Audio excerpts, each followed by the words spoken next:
simple yet effective, can adequately describe many weapons at the beginning of Elden Ring. The Lordsworn straight sword is no exception. You may overlook it as being the sword of choice for the trash mobs all across the lands between, but there are many ways to build around it and turn this basic piece of equipment into a poise-breaking machine. The weapon drops from enemies everywhere. After a full game run, you will likely have one or two of these sitting in your inventory. We have the straight sword moveset we know and love from this game and entries in the series past. Fast, yet still with decent per hit damage, the moveset is among the easiest to use effectively in Elden Ring. We have some pierce damage potential as well. The charged one-handed heavy is a thrust, as well as the rolling light attack. The Ash of War I used this week was Piercing Fang. It is one of a handful of Ashes of War that are top in the class of breaking poise. Piercing Fang is very similar to Impaling Thrust, and it may just seem like a version of that Ash that takes longer to wind up and costs more FP. However, one advantage to Piercing Fang that you may not know of is how easily it can target enemies. You can be facing 180 degrees away from your target, but if you're locked on or use the analog stick properly, you can still land a hit. With Impaling Thrust, the turn radius is much tighter, so we can worry a lot less about where our character is facing if we are running with Piercing Fang. I could have just stuck with Square Off, as that is the Ash the sword comes with. Is that Ash of War overall better for poise breaking?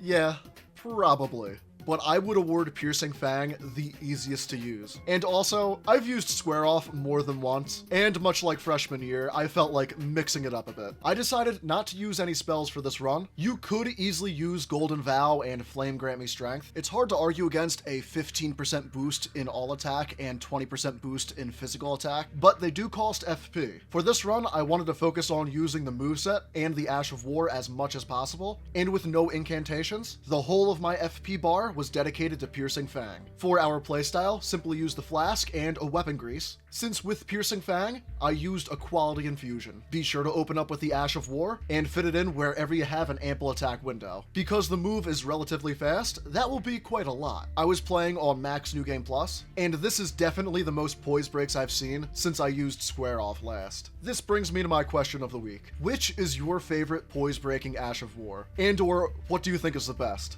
My vote, of course, goes with Launch Flame of the Redmanes. That move did 40 poise damage at range, and was so ridiculously broken. They nerfed it into oblivion almost 3 years ago now, and I haven't used it since. I think Square Off is the best, but there are plenty others like Lion's Claw or even Cragblade. So do let me know your thoughts. And for more build videos like this, and content in the Souls-like genre, launching every Friday at 5 p.m. Eastern Time, be sure to like and subscribe to TheJerseySide. Our talismans for the build were the Two-Handed Sword Talisman, for 15% more damage with the moveset, the Dragon Crest Great Shield, for 20% more physical damage negation, the Blade of Mercy, for an increase to our attack power after a critical. The Lordsworn Straight Sword also has a 110 critical modifier, so on this build, we do more damage during and after the critical hit. And finally, we have the Shard of Alexander, for 15% more damage with Piercing Fang. Our tiers for the build were the Opaline Hard tier, for 15% more damage negation,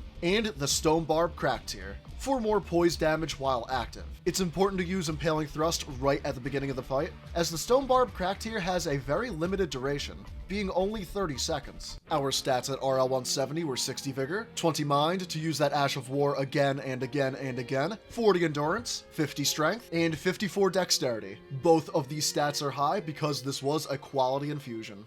You most certainly have this weapon collecting dust in your inventory right now. If you're looking for an underused poise breaker, do give the Lordsworn Straight Sword a try. Also, as of this week, I've been trying a new commentary method where I don't read off a script as directly, using more of bullet points. So let me know if you guys like the commentary and or voice in this one better, or if you notice a difference at all, because I sure did.